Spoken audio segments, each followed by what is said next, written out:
네, 얼마 전에 제가 그 친척 집에 놀러 갔다가 저희 첫째 아들이 사촌 형한테 팽이를 선물 받았습니다.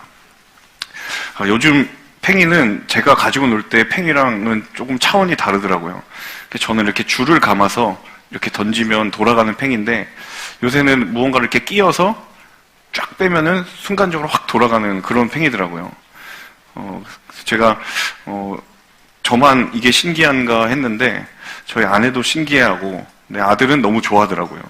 그래서 이제 그 팽이를 몽창 가지고 왔어요. 그 사촌 형이 이제 중학교를 입학하니까 재미가 없어서 저희 아들에게 다 줬는데, 그래서 어느 날 밤에 이 팽이를 가지고 저랑 저 아들이 대결을 했습니다. 아들이 저한테 팽이로 대결하자고. 그래서 제가 이제 흔쾌히 제안을 받아들였죠. 대결을 해서 누가 이기는가, 그 기준이 뭔가 하면 누구의 팽이가 더 오래 끝까지 돌아가고 버티는가, 이게 승패의 기준이었어요. 몇 번을 대결을 하는데도 저희 아들이 저를 못 이기는 거예요. 그래서 제가 이제 분위기를 딱 직감을 하고 져줘야 되겠다. 그래서 되게 그냥 슬쩍 땡겼는데 그래도 이기는 거예요. 그래서 갑자기 아들이 유심히 제 팽이를 바라보더니 아빠 팽이가 더 좋은 것 같다. 바꾸자고 그러는 거예요. 그래서 제가 나도 그런 것 같아. 바꾸자 해서 팽이를 바꿔서 또 5번 정도 대결을 했는데 또 제가 이긴 거예요. 문제는 그때부터 분위기가 이상해지기 시작한 겁니다. 나를 이제 나와 아빠랑 놀려고 했는데 이제 기분이 좀 상한 거예요. 그러더니 아들이 울먹거리면서 이렇게 이야기했습니다. 나 이제 팽이 안 해. 요즘에는 또 대학 입시에서 여러분 수시 모집의 비율이 굉장히 크잖아요. 근데 제가 고3 때만 해도 2003년 입시 때만 해도 그때 막 대학의 수시 모집이 이제 막 생겨나던 때였어요. 그래서 비율적으로 봤을 때 한 반에 저희가 보통 35명에서 40명 정도 됐는데 그 반에서 수시 모집으로 대학을 가는 인원이 한 5명 그 정도밖에 되지 않았어요. 나머지 인원들은 다 이제 수능을 봐서 대학을 가야 했죠. 근데 이 수시 모집의 합격자 발표가 언제 났냐면 그 당시에 수능 직전에 난 거예요. 한 번은 반에서 이게 수능 보통 전주에는 자습을 많이 하잖아요. 하루 종일 자습을 하고 있는데 반에 있는 어떤 친구가 갑자기 가방을 막 싸면서 막 집에 가는 거예요. 그래서 제가 굉장히 이 수능 입시 스트레스에 못 이겨서 입시를 포기하는구나. 되게 안쓰러운 표정으로 이렇게 쳐다보고 있었는데 갑자기 그 친구가 큰 소리로 얘들아 수능 잘 봐라. 나 대학 간다. 나가는 거예요. 알고 보니까 이 수시 모집에 붙은 거예요. 이제 문자 연락을 받고 너무 좋아가지고 바로 교실을 나가버리는 거예요. 근데 그 친구가 합격한 대학이 사실 뭐 그렇게 점수로 따졌을 때 이렇게 높은 대학이 아니었어요. 내가 지금 봐도 들어갈 만한 그런 대학인데 그런 거와 상관없이 그 팽팽한 긴장감이 감돌고 있는 수능 입시 교실에서 그곳을 탈출했다라는 것 자체가 굉장히 그에게는 정말 놀라운 일이 되는 거죠. 자, 저희 아들이 아빠의 팽이를 바라보는 그 마음과 함께 전우처럼 수능 공부를 하면서 한 교실에 있다가 갑자기 합격 통지를 받고 나가는 친구를 바라보는 그 마음은 같을까요? 다를까요? 이 마음의 공통점이 한 가지 있습니다. 그것은 무엇이냐면 비교라는 울타리에 갇혀있는 상황이라는 거죠.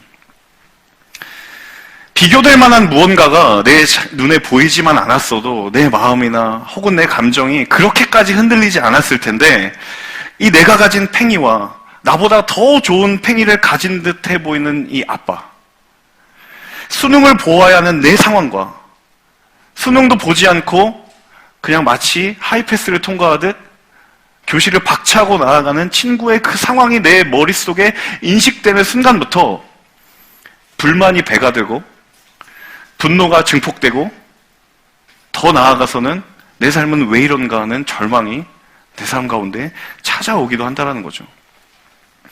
여러분, 오늘 말씀의 제목 혹시 보신 적 있으세요? 같이 한번 따라해 볼까요? 오늘 말씀의 제목 함께 읽어보겠습니다. 시작. 당신의 아침이 내겐 오지 않을 때. 자, 나에게도 이 영혼의 아침이 오는 때가 필요하고 그 사람에게도 영혼의 아침에 오는 순간이 필요한데 참 살아가다 보면 그 사람에게는 그 영혼의 아침이 온 것처럼 느껴지지만 나에게는 유독 왜 이리 이 밤의 시간은 길게만 느껴지는 것일까? 왜 나에게는 그의 아침이 나에게 오지는 않는 것일까? 라는 절망과 탄식이 우리 가운데 느껴질 때 하나님께서 우리에게 주신 이 믿음을 통해서 우리는 무엇을 과연 바라보아야 하는가? 저와 여러분이 믿는 하나님은 그 상황 가운데 도대체 우리에게 무엇을 말씀해 주시고자 하는지 오늘 이 말씀을 가지고 함께 은혜를 나누기를 소망합니다. 특별히 여러분의 각자의 상황 가운데 늘 끊임없이 비교하고 싶지 않지만 비교할 수밖에 없는 그 상황에 노출되며 살아가는 저와 여러분 가운데 변하지 않는, 그리고 비교조차 되지 않는 하나님의 놀라운 은혜의 진리가 저와 여러분 가운데 온전한 위로와 또 은혜가 될 수 있기를 주님의 이름으로 축복합니다. 오늘 저와 여러분이 함께 읽은 이 시편 77편을 지은 사람도 그런 비슷한 감정을 느끼고 있었던 것 같아요. 본문 2절의 말씀을 함께 자막을 통해서 다시 읽어보면 좋겠습니다. 우리 2절의 말씀 함께 읽습니다. 내가 고난 가운데 여호와를 찾았습니다. 밤새도록 지치지 않고 손을 뻗었고 내 영혼은 위로받기조차 거절했습니다. 자, 2절을 보시면 이 시편 기자의 상황을 너무너무 단적으로 알 수 있어요. 고난 가운데 여호와를 찾았다라고 이야기하고 밤이 새도록 지치지 않고 하나님을 향해 손을 뻗어봤지만 돌아오는 대답은 없고, 더 나아가서는 결국 내 영혼이 하나님으로부터 누군가로부터 위로받기조차도 거절한 이 상황 속에서 침묵하시는 것만 같은 하나님을 해야 했던 사람, 혹시 하나님이 나를 버린 것은 아닐까? 혹시 하나님이 나를 떠난 것은 아닐까라는 물음이 끊이지 않았던 사람이 이 시편 77편을 지은 사람의 지금 상황이라는 거예요. 자, 그런데 성경은 이 시편 77편이 어떤 사람이 지은 것인지, 누가 지은 것인지를 친절하게 알려주고 있습니다. 여러분 혹시 가지고 계신 성경의 1절 바로 위를 한번 보시면 이 시가 누구의 시라고 나와 있나요? 아삽의 시라고 나와 있습니다. 이 시편 77편의 저자가 누구냐면 아삽이라는 인물이에요. 자, 아삽이 누구인가? 이 아삽을 아는 것이 이 시편을 이해하는데 굉장한 중요한 메시지가 있습니다. 자, 이 아삽이라는 인물은 구약 성경 역대하에 기록되어 있는데요. 역대하 25장 1절에 이 아삽이 어떤 일을 했던 사람인지를 성경은 이야기하고 있습니다. 우리 역대하 25장 1절의 말씀을 함께 자막을 통해서 읽어보면 좋겠는데요. 역대하 25장 1절 함께 읽습니다.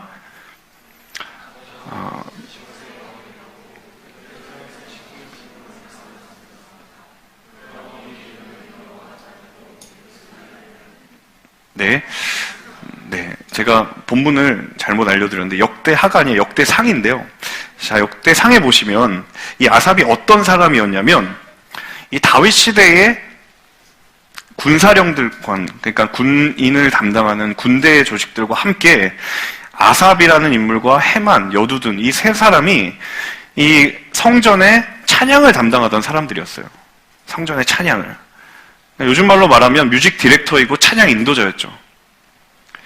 네, 역대상 25장 1절에 보시면 이 아삽이 행했던 또 한 가지 독특한 일이 무엇이냐면 노래를 부르면서 예언을 하는 일이라고 성경은 기록하고 있습니다.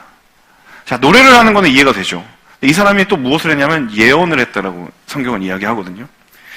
자, 예언이라고 하는 것은 성경에서 미래에서 벌어질 어떤 일을 예측해서 이야기하는 것이 예언이 아니라 성경에서 말하는 예언은 하나님의 뜻을 대신 전하는 일을 하는 것이 예언입니다. 하나님이 어떤 마음을 가지고 계시고 하나님이 어떤 말씀을 하고자 하시기를 원하시는지 전하는 사람들이 예언을 하는 사람이에요. 그래서 구약의 이사야나 혹은 예레미야나 같은 사람들을 우리는 뭐라고 이야기하냐면 예언자라고 이야기를 하죠. 자, 궁중에, 왕실에, 성전에 찬양을 맡았던 사람이에요. 찬양 인도자였어요. 그리고 또 한 가지로 이스라엘 백성들에게 하나님이 어떤 마음을 가지고 계신지를 전하는 사람이었어요. 자, 그러면 적어도 이 일을 하려면 적어도 영적으로는 어떠해야 될까? 하나님의 뜻을 전해야 하고 찬양을 인도해야 되는 사람인데 여러분 아무나 세울 수 있을까요? 없을까요? 없죠. 적어도 신앙의 수준이 높거나 신앙의 연륜이 있거나 하나님과 정말 가까운 사람이 섬겨야 할 일들이 바로 이 아삽이 맡았던 찬양을 하는 일, 그리고 예언을 하는 일이에요. 자, 저와 여러분처럼 믿음과 회의와 온갖 상황과 환경에 둘러싸여서 하나님에 대한 믿음을 갖기도 하다가 또 하나님에 대한 원망을 갖는 이런 왔다 갔다 하는 삶을 살아도 이런 아삽과 같은 사람이라면 적어도 무언가 다르지 않을까. 성전에서 찬양을 섬기고 예언을 하는 사람이라면 적어도 우리랑은 좀 다르지 않을까라고 생각할 수 있지만 오늘 시편 77편에 보면 결코 우리와 다르지 않다라는 거예요. 그런 엄청난 일을 했던 사람들이지만 내가 하는 똑같은 고난과 내가 하는 똑같은 하나님의 원망을 그 사람도 하고 있었다라는 거예요. 여기에 굉장히 중요한 한 가지 영적인 메시지가 있습니다. 그것은 무엇이냐면 하나님은 나의 연약함을 아신다라는 거예요. 하나님은 나의 연약함을 아십니다. 같이 한번 따라해 볼까요? 하나님은 나의 연약함을 아십니다. 자, 성전의 찬양을 담당했던 인물이 아삽이에요. 그렇다고 한다면 누구보다 하나님의 뜻에 기민하게 반응했고 누구보다의 영적인 위기와 도전이 흔들리지 않는 그런 영적인 모델이 되어줄 것만 같은 사람이지만 이 아삽이라는 인물이 전혀 우리와 별반 다르지 않다라는 거예요. 자, 3절에서는 또 뭐라고 이야기하냐면 우리 3절의 말씀을 한 번 더 읽어보면 좋겠는데요. 본문 3절의 말씀 함께 읽습니다. 시작. 나는 주를 생각하면서 속상해했습니다. 원망할 수밖에 없었고 내 영이 어쩔 줄 몰랐습니다. 자, 이 2절도 그렇고 3절도 그렇고 도대체 이 사람이 성전에서 찬양을 맡은 사람이 맞는가? 도대체 이 사람이 하나님의 뜻을 전하는 사람이 맞는가? 라는 그런 생각이 될 정도로 성경은 아삽이 하나님에 대한 원망이 있고 또 하나님에 대한 속상함도 있었다라는 것을 여과없이 기록하고 있습니다. 자, 그런데 중요한 한 가지 사실은 그럼에도 불구하고 하나님이 당신의 일을 위하여 이 아삽을 부르셨다라는 거예요. 연약한 우리나 아삽이나 다를 바가 없는데 그럼에도 불구하고 하나님은 그 사람을 하나님의 중요한 영적인 일을 하기 위하여 아삽을 부르셨다라는 거예요. 이유가 무엇일까? 하나님은 아삽의 연약함을 이미 알고 있었기 때문이에요. 그 사람도 아삽이라는 인물도 위기의 순간 앞에선 여지없이 흔들릴 수밖에 없고 다른 사람과 다를 바 없이 고난의 시간이 찾아오면 하나님을 원망하는 그런 존재이지만 그럼에도 불구하고 하나님은 그의 연약함을 아시고 지금 그를 하나님의 뜻을 전하는 사람으로 성전의 찬양을 인도하는 사람으로 부르셨다라는 거예요. 때로 우리 마음 가운데 그런 질문들이 있습니다. 하나님 왜 나를 크리스천으로 부르셨습니까? 하나님 왜 하나님을 아는 자녀로 나를 부르셨습니까? 조금 더 나아가면 내가 믿음을 가지고 있었다라는 그 이유 때문에 내 인생의 어려움들을 왜 나는 항상 믿음의 눈으로 해석해야만 하는 그런 상황에 나를 노출시키는 것입니까? 여러분 그런 생각 드신 적 없으세요? 때로 내가 믿음을 가졌다라는 것 때문에 내가 신앙을 가졌다라는 그 사실 때문에 다른 사람들보다 내가 고난을 바라보는 관점이 더 어렵게 느껴지실 때가 있지 않느냐라는 거예요. 나에게 믿음과 신앙이라는 것이 없었으면 그냥 그 어려움은 내가 부족했구나. 또 하나님을 알지 못하는 사람들은 그냥 내가 운이 없었구나. 그냥 재수가 없었구나. 라고 하면서 그냥 다른 것들에 의지하며 그 시간을 지나가지만 왜 우리에게는 하나님이라는 이 신앙이라는 믿음이라는 단어가 우리 머릿속에 각인되어 있다 보니까 고난 앞에서도 해석이 되지 않는데 자꾸 하나님은 떠나가지 않고 내 믿음이라는 것은 내 마음에 지워지지 않으니까 이것을 어떻게든 믿음으로 신앙의 눈으로 바라보려 하니까 하나님을 알지 못하는 사람보다 내가 더 많은 고난의 깊이를 겪는 것만 같은 그런 어려움이 저 여러분 가운데 있지 않느냐라는 거예요. 교회를 다니지 않는 친구들은 시험 기간이 되면 시험 공부에 몰두하지만 교회를 다니는 나는 시험 기간에도 예배의 자리가 떠나지 않고 지킬 때도 있고 지키지 않을 때도 있지만 적어도 우리 마음에 그런 갈등과 불편함이 있고 또 취업을 준비하는 친구는 취업 준비에 몰두하지만 리더십으로 섬기는 나는 그래도 지켜야 될 자리가 있고, 그 자리에 나가면 내가 이럴 시간이 아닌데, 이럴 때가 아닌데 라는 그러한 갈등과 그런 마음 한켠에 부담을 가지고 살아갈 수밖에 없는, 왜 내가 하나님을 알게 되어서 남들이 겪는 어려움보다 고난을 더 깊이 묵상해야 하는가? 우리의 삶의 때로 하나님을 알게 된 것, 내가 하나님을 알게 된 것, 그 사실에 대해서 우리는 후회할 때가 참 있다라는 거예요. 인생의 고난이나 혹은 광야와 같은 시간에 내가 하나님을 안다라는 사실이 때로는 나에게 위로가 되기도 하지만 정반대로 그것이 불편함이 되기도 하고 찝찝함이 되기도 한다는 사실이죠. 그런데요, 여러분, 이 사실 앞에서 우리가 기억하셔야 될 한 가지 중요한 사실은, 하나님은 우리를 아신다는 사실에 단 한 번도 후회하신 적이 없으시다는 사실입니다. 적어도 우리는 내가 왜 하나님을 알게 되어서 이 고생을 할까라고 생각을 하지만, 그분은 우리를 알고 계시는 것에 대해서 단 한 번도 후회하신 적이 없으시다는 사실이에요. 하나님은 내가 당신의 자녀됨을, 그리고 하나님 그분이 우리의 아버지 되심을 단 한 번도 후회하신 적이 없으시다라는 것. 결코 그 사실에 대해서 후회하시거나 부끄러워하시지 않으셨다라는 거예요.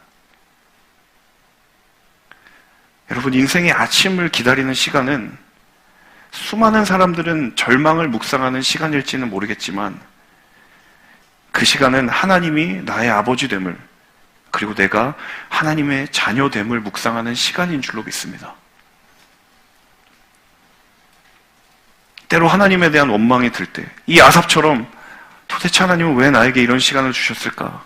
라고 묵상할 때에도 하나님은 단 한 번도 내가 너의 아버지됨을 나는 절대로 한 번도 후회한 적이 없다. 비록 내가 나를 원망한다 하더라도 내가 너의 아버지됨을 나는 단 한 번도 후회한 적이 없다. 부끄러워하지 않는다. 이것이 아삽이라는 사람에게 주신 하나님의 흔들리지 않는 위로였다는 사실입니다. 여러분, 이것이 우리의 모든 상황 가운데 허락하여 주신 하나님의 영원한 위로와 소망인 줄로 믿습니다. 9절과 10절의 말씀에서 우리 또 한 가지의 영적인 의미들을 보기를 원하는데요. 우리 9절과 10절의 말씀 함께 자막을 통해서 읽어보도록 하겠습니다. 9절과 10절의 말씀 자막 한번 띄워주시겠어요? 함께 읽겠습니다. 하나님께서 은혜 베푸시기를 잊어버리셨나? 그러고 나서 나는 말했습니다. 내가 정말 연약하게 짝이 없거나 지극히 높으신 분의 오른손에 붙잡혀 있을 때를 기억해 보자. 여러분, 이 두 구절을 읽으시면 아시겠지만, 자, 9절하고 10절은 이것이 과연 한 사람이 고백한 동일한 고백인가라는 생각이 들 정도로 굉장히 상반되어 있어요. 자, 9절에는 하나님이 나를 버리셨나? 하나님이 나에게 은혜 베푸시기를 잊으셨나? 라고 이야기하다가 갑자기 10절에서는 내가 정말 연약하게 짝이 없구나. 심리가 불안한 사람일까요? 도대체 이 두 구절은 어떻게 이해를 해야 될까? 사실 9절은 7절부터 읽어야 되는 것이 맞아요. 7, 8, 9절을 연달아 읽으시면 하나님에 대한 회의와 하나님에 대한 불만으로 가득 차 있어요. 나를 영원히 버리셨나? 하나님 나에게 더 이상 이제 은혜 베푸시지 않으시는 것인가? 나를 잊으신 것인가? 그런데 갑자기 10절에서 아삽의 태도가 돌변합니다. 내가 정말 연약하게 짝이 없구나. 하나님의 오른손에 내가 붙들려 있을 때를 내가 기억해보자. 저는 이 9절과 10절 사이를 한참 동안 묵상했어요. 도대체 이 아삽에게 어떤 변화가 있었던 것일까? 그냥 9절 다음 10절이라고 하기에는 이 두 고백의 간극이 너무 크다라는 거예요. 도대체 이 사이에는 아삽이 어떤 하나님을 만난 것인고 어떤 영적인 은혜를 경험했던 것일까? 그 묵상을 하다가 한 가지 결론에 도달했습니다. 그것은 무엇이냐 하면, 잊어야 할 것은 잊고 기억해야 할 것은 기억했던 거예요. 같이 한번 따라해 볼까요? 잊어야 할 것은 잊고 기억해야 할 것은 기억하라. 자, 이 고난의 상황 가운데서 아삽이 기억하고 있었던 것이 있었고, 그리고 잊고 있었던 것이 있었어요. 자, 9절 앞부분을 보면 아삽의 머릿속에 무엇이 기억되어 있었냐면 하나님은 나에게 왜 그러시는 걸까? 하나님 나를 잊으셨나? 하나님 나에게 은혜 베푸시기를 잊어버리셨나? 그 하나님에 대한 불신과 하나님에 대한 원망과 하나님에 대한 절망과 그리고 스스로에 대한 죄책감을 기억하고 있었어요. 자, 그런데 10절 이후에 그가 기억하기로 마음 먹었던 것들을 보면 그건 곧 자기가 그건 잊고 있었던 것이죠. 무엇을 잊고 있었냐면 하나님이 나에게 은혜 베푸셨던 것, 하나님이 내 삶 가운데 행하셨던 기적, 하나님이 나에게 베풀어 주셨던 하나님의 약속, 그것들은 잊고 있었다라는 사실이에요. 여러분, 사람이 위기나 고난의 상황에 직면했을 때, 더구나 오늘 말씀 제목처럼 다른 사람의 경험된 이 영혼의 아침이 나에게 멀게만 느껴질 때 흔히 우리 가운데 보이는 반응이 무엇이냐면 잊어야 될 것을 기억하고 기억해야 될 것은 잊어버린다는 거예요. 오늘 이 아삽처럼. 그에게 기억돼야 될 것은 하나님의 은혜이고 하나님의 약속인데 그것은 잊어버리고 잊어야 될 것들, 하나님에 대한 원망과 하나님 도대체 나에게 왜 이러십니까? 라는 그런 불만의 요소들은 잊어야 될 것임에도 불구하고 그것을 기억하고 있었다는 거예요. 흘려보내야 되고 잊어야 될 것을 기억하고 정작 기억해야 됐고 마음에 새겨야 됐던 것들을 잊어버리는 것이 아삽의 모습이었고 그리고 고난의 상황 가운데 우리의 모습이라는 사실입니다. 여러분, 기억할 것을 기억하면 회복의 역사가 임하는 줄로 믿습니다. 잊어야 할 것을 흘려보내고 잊어버리면 그곳에 기억해야 할 것이 그 빈자리를 채우게 될 줄로 믿습니다. 여러분, 무엇을 기억하고 계세요? 여러분의 인생의 순간순간마다 어려움이나 위기가 찾아올 때 여러분 무엇을 기억하고 무엇을 잊어버리고 계십니까? 혹시 이 아삽처럼 기억해야 될 것은 잊어버린 채 잊어야 할 것을 기억하고 있는 저 여러분의 모습이 있지는 않으시나요? 우리의 삶에 무엇을 기억해야 될 것인가? 내 삶에 베풀어 주셨던 하나님의 은혜, 내게 베풀어 주셨던 하나님의 그 약속, 나를 붙들으셨던 그 하나님의 사랑이 여러분 가운데 까맣게 희미해지고 잊혀져 버렸다라고 한다면 그것을 다시 한번 기억하실 수 있는 저 여러분 되실 수 있기를 주님의 이름으로 축원합니다. 여러분, 기억할 것을 기억하시고 잊어버려야 될 것을 흘려보내시고 잊어버리십시오. 제가 이 설교 제목을 정해놓고 저희 아내한테 설교 제목이 이렇게 됐다고 이야기를 해줬어요. 그랬더니 설교가 너무 궁금하대요. 자기도 늘 궁금했던 주제라. 제가 설교를 다 준비하고 나서 그렇게 얘기했어요. 별 들을 것이 없는 것 같아. 여러분, 고난과 위기의 순간에서 특별한 무언가 여러분이 알지 못했던 대안이 주어져 여러분 그 위기와 고난을 돌파한다고 생각하신다면 여러분 그것은 하나님을 몰라도 너무 모르고 계시는 거예요. 혹시 들어오시면서 저희 아내처럼 이 제목에 혹해서 귀를 기울이다가 별 것 없네라고 생각하실 수도 있어요. 여러분, 알지 못하기 때문에 이 위기와 고난이 나에게 대안이 주어지는 것이 아니라 우리의 믿음의 눈이 열려지지 않았기 때문이에요. 내가 하나님의 자녀됨을 의심할 때가 있을지도 몰라도 여러분, 하나님의 입장에서 하나님은 단 한 번도 나를 후회하신 적이 없어요. 우리는 하나님 때문에 하나님 원망하잖아요. 하나님, 내가 교회 다니는 이유 때문에 왜 내가 이 갈등을 해야 돼요? 내가 교회만 안 다녔어도 나는 내 삶에 몰두할 수 있었을 텐데, 내가 할 수 있는 자유로운 것들을 내가 택할 수 있었을 텐데, 하나님 왜 나를 알게 하시고 나에게 믿음 주셔서 내가 이 고민을 해야 됩니까? 이 갈등을 해야 됩니까? 라고 물을 때는 있지만 그때마다 하나님의 대답은 무엇이었냐면 나는 너를 한 번도 후회한 적이 없어. 나는 너를 자녀 삼은 것을 단 한 번도 부끄러워한 적이 없어. 세상이 나에게 조롱하여도 나에게 너는 자랑이야. 너는 나의 부끄러움이 아니라고 말씀하시는 거야. 기껏 성전에 찬양을 하라고 세우는 아삽이 하나님을 향해서 원망할 때 다른 사람들이 아삽을 보면서 어떻게 생각했어요?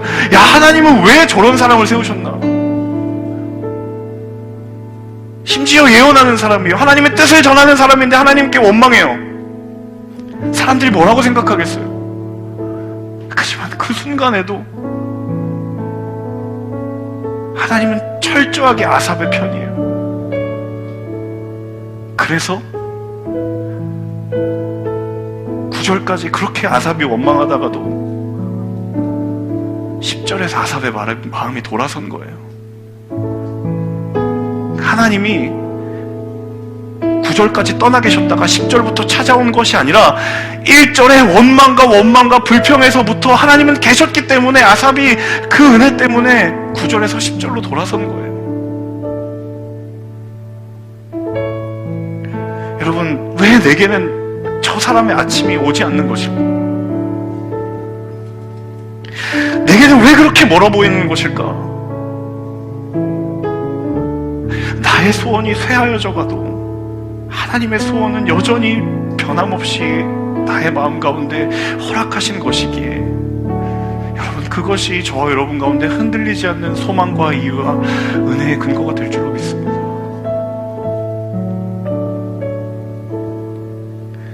여러분, 우리 인생의 밤은 그 아침을 준비하는 하나도 버릴 것이 없는 시간으로 하나님은 여전히 지금도 만들어가고 계시다는 사실입니다.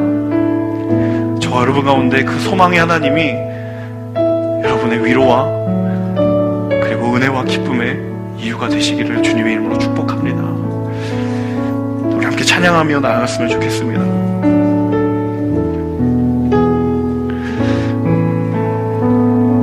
여러분, 지금 이 순간에도 별 이유 없이 이 자리에 예배하고 계신 분 있을 수 있어요. 안타까운 마음으로, 답답한 마음으로 하나님 앞에 뜻을 구하며 머리 숙이는 사람이 있을 수 있습니다. 그 하나님이 여러분의 소망의 이유가 되시기를 간절히 소망합니다. 우리 함께 찬양하시며 주신 말씀분들과 함께 기도하겠습니다.